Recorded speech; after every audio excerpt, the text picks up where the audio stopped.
qui est la règle. Le transit, c'est l'exception.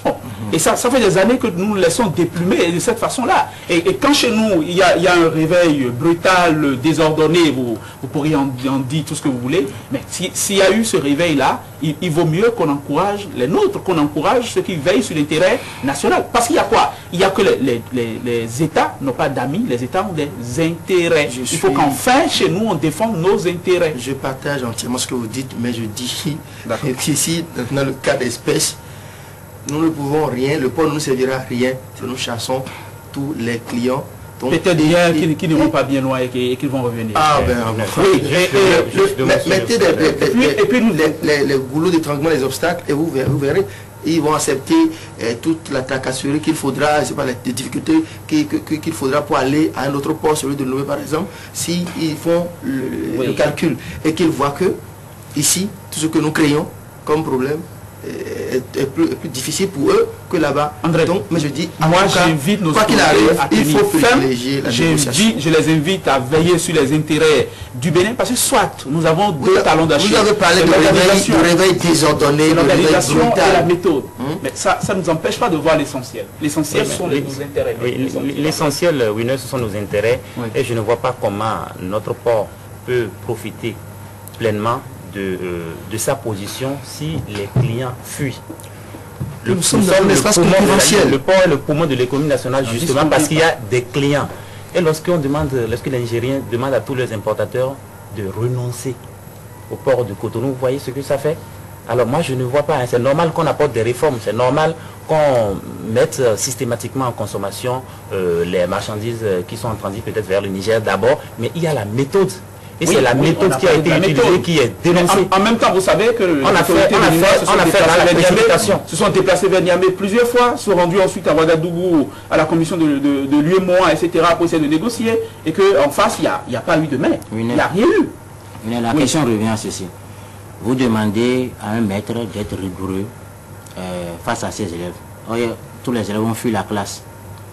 Le maître sera rigoureux devant qui? Les bancs. Devant les bancs. Non, je pense qu'il faut bien gérer cette situation. Mais si le transit vers le Niger ne nous rapporte déjà presque rien. Non, c'est pas évident. C'est pas évident. Le gouvernement doit bien gérer cette situation-là. Bâton et carotte, bien gérer. Parce que sans ces Nigériens, c'est sûr qu'on aura beaucoup de manque à gagner à ce niveau-là. Beaucoup de pertes pour le port. Et déjà, on a des preuves que le port est un peu mal géré quand même. Ce n'est pas les Nigériens qui sont venus bloquer un navire ici. Donc je pense qu'il y a question de réfléchir par rapport à la gestion même de ce port-là et de ne pas détourner, vous voyez un peu, nos partenaires, nos principaux clients vers un autre port, le port de Lomé. Quand chez nous les marchandises s'en vont à zéro taxe et impôt presse et qu'au Niger on prélève 14%, etc., on peut en parler. Et que derrière les mêmes marchandises se retrouvent au Nigeria, on peut en parler et que le Niger gagne de l'argent. Je suis d'accord. On peut en parler. Mais moi j'ai un deuxième sujet, j'ai annoncé deux sujets. J'ai un second sujet, c'est la Côte d'Ivoire.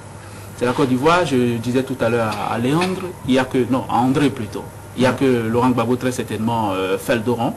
Il aurait débranché son téléphone, et ça s'appelle la stratégie du hérisson, il veut laisser le temps passer parce qu'il pense que le temps joue pour lui, et en attendant, il fait des clins d'œil au Bénin, il envoie des émissaires chez nous. Je voudrais dire qu'on fasse attention, il ne faudrait pas que le Bénin se mêle de tentatives de confiscation de pouvoir. Il faudrait que le Bénin regarde à deux fois avant de choisir son allié dans cette affaire-là. Parce que ce dont il s'agit, ce n'est pas banal du tout. Il s'agit en fait de démocratie, de souveraineté du peuple, d'un peuple qui s'est prononcé. Il s'agit, me semble-t-il, de la sincérité d'un scrutin. Il s'agit de choses de cet ordre-là, de cette veine-là. Donc il faut regarder à trois fois. Et il faut aussi éviter que ceux qui confisquent, ceux qui tuent, ceux qui volent des scrutins fassent leur repli pas ici. Ce n'est pas nous qui allons les recueillir. La délégation ivoirienne n'est pas seulement venue au Bénin, ils sont allés au Ghana et dans d'autres pays de la sous-région. Et je suis d'accord avec vous. Nous, ici au Bénin, on ne peut pas parler de la situation en cours en Côte d'Ivoire sans penser à notre pays. Surtout avec la situation de notre pays en ce moment où nous sommes à quelques semaines des séances électorales assez importantes. Donc, je suis d'accord avec vous. Vous savez, Au Bénin, on se contente dans ce tag d'être un havre de paix, exemple de démocratie en Afrique, l'école de démocratie, le laboratoire, tout ce que nous voulons comme superlatif pour se qualifier, se caresser le nombril. Mais généralement, vous allez remarquer que nous n'allons pas au-delà. Par exemple, il y a des gens, des présidents de pays de la sous-région qui sabotent la démocratie chez eux, qui opèrent des coups d'État institutionnels, mais qui viennent pavaner chez nous.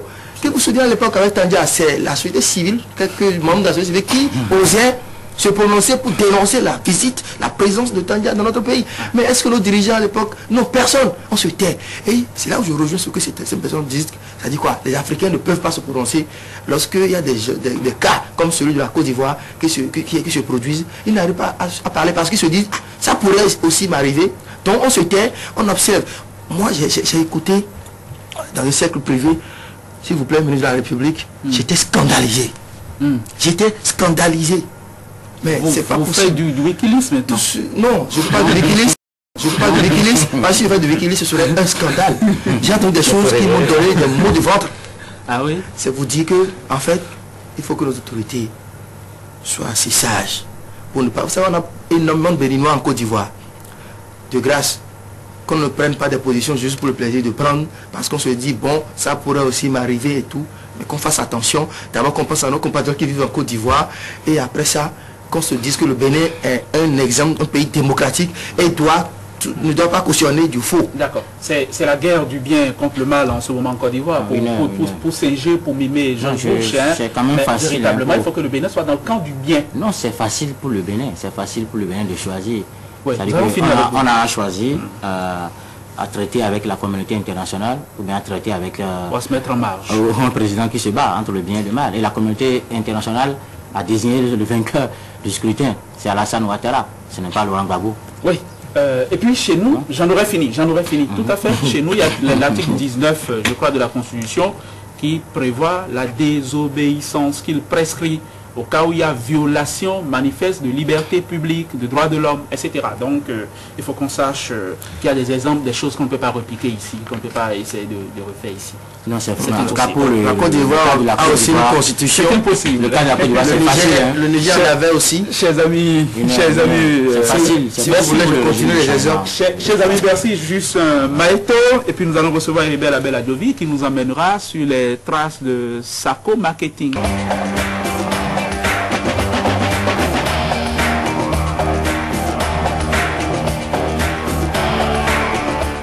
Ribel Abel Adjovi, bienvenue. Bonjour Winner ABC, chers téléspectateurs, bonjour. Diplomatie et affaires. Ce sont là les deux raisons fondamentales de la visite du président français Nicolas Sarkozy en Inde, pays considéré comme la plus grande diplomatie au monde. À ce propos, la composition de la délégation gouvernementale et la durée du séjour en disent long sur l'importance que le président Sarkozy accorde à ce déplacement. 7 ministres du gouvernement Fillon, dont Alain Juppé de la Défense et Michel Alliot-Marie des Affaires étrangères, et une cinquantaine de chefs d'entreprise font partie de ce voyage de 4 jours, presque du jamais vu depuis que Nicolas Sarkozy est à l'Élysée. Côté diplomatie, assurant la présidence du G20 depuis le 12 novembre dernier, le patron de l'Élysée est à New Delhi pour avoir le soutien de ce grand pays émergent sur les 3 priorités de son mandat. La réforme du système monétaire, la régulation du marché des matières premières et la réforme de la gouvernance mondiale. Pour ce qui est de la réforme du système monétaire, même si cette question ne constitue pas la priorité numéro 1 de l'Inde, il est loin de s'en désintéresser. Ceci pour la simple raison qu'en tant que grande puissance commerçante, ce dragon d'Asie est appelé à penser à ce que sa monnaie soit prise en compte. S'agissant de la régulation du marché des matières premières, important 30% de ses besoins en énergie, l'Inde est soucieuse de la stabilité des prix sur le marché international. Enfin, sur la question de la réforme de la gouvernance mondiale, Paris est un soutien indéfectible de New Delhi pour un poste permanent au sein du Conseil de sécurité des Nations Unies. Reste que l'Inde veut sans délai un poste permanent digne du nom et non une solution transitoire passant par l'élargissement du Conseil. Côté affaires, il faut dire que l'Inde et la France avaient convenu en 2008 de doubler leurs échanges bilatéraux pour atteindre le chiffre envié de 12 milliards d'euros en 2012. Nicolas Sarkozy est à New Delhi pour essayer de décrocher notamment des contrats militaires et civils pour un montant de plus de 15 milliards d'euros. À ce propos, Paris peut compter sur ses atouts dans l'aéronautique, la défense, le domaine spatial et les infrastructures. Ce qu'il faut dire, c'est que l'Inde, avec le travail de son peuple, la bonne gestion de ses ressources et l'appui de sa diaspora, a quitté le stade de pays pauvre à celui de puissance émergente. Tant et si bien que ses prévisions de croissance pour 2011 est de 10%, malgré la crise économique actuelle qui fait trembler le monde. On peut alors comprendre que cette économie-là intéresse de près les autres États. Après le Premier ministre britannique David Cameron et le président Barack Obama, le président Nicolas Sarkozy est sur place pour courtiser cette économie en plein essor. C'est dire que c'est de l'ordre de la bonne vision et de l'utile que le président français s'y rende pour mettre la dernière touche au projet de contrats militaires et civils impliquant des entreprises comme Thales, Dassault, EADS, Safran, Michelin et Areva. L'agréable, c'est la promotion de ces priorités à la tête du G20. Les États n'ont d'amis que leurs intérêts. On peut le dire sans sourciller, Nicolas Sarkozy défend de fort belle manière ceux de la France. Nicolas Sarkozy, super VRP de la France, on peut dire qu'il remplit bien son rôle, celui-là. Il est allé voir l'Inde, première démocratie du monde, hein, et mettons, puissance émergente, s'il en est. Voilà. Et il n'y était pas avec Juppé, me semble-t-il, c'est important que de le dire. Juppé est resté à Paris pour gérer notamment, assigné au pays pour gérer notamment la crise ivoirienne. André Dossa, cette visite de Sarkozy, est-ce que ça a plus d'importance que d'essayer de vendre des EPR, de vendre, d'aider l'Inde à refaire ses mirages ou de vendre des rafales? Est-ce que ça a plus de contenu, plus de sens que cela? Non. Non. Non. Tout bonnement, il s'agissait de vendre. Sans embâche, sans bavure, en réalité. J'ai compris tout simplement que Nicolas Sarkozy, c'est vrai, c'est tout à fait normal qu'il essaye d'avoir quelques contrats pour les sociétés françaises, pour, n'est-ce pas, l'économie française, mais apparemment, le coup d'accélérateur que devait constituer cette visite-là n'a pas eu son effet.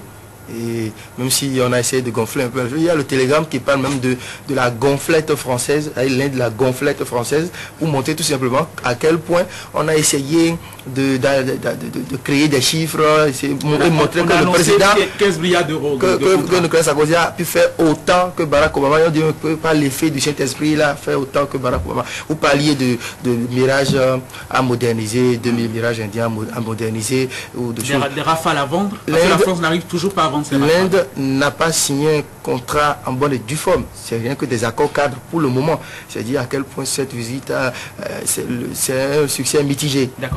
Le succès, plutôt, il faut aller le chercher du côté de Carla Bruni, puisque les Indiens apparemment avaient dit que pour elle, la star Carla Bruni, qui revient cette fois-ci officiellement en Inde, aux côtés, donc, au bras de son mari, le président français, et qui son mari de président, a eu un accueil vraiment assez extraordinaire en Inde. Sinon, en gros, véritablement, cette visite de Nicolas Sarkozy en Inde, c'est du mi-figue, mi-raisin, tout simplement. Sarkozy essaie de vendre des EPR.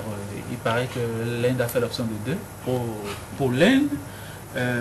En gros, quand on parle de G20 et quand on parle de l'ordre mondial, des choses de ce tournoi-là, est-ce que véritablement, c'est pas de la poudre aux yeux?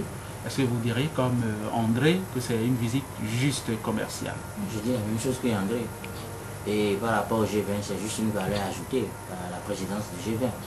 Pour Sarkozy, on a parlé de 2 accords cadres concernant des réacteurs qui sont notamment au sud de Bombay.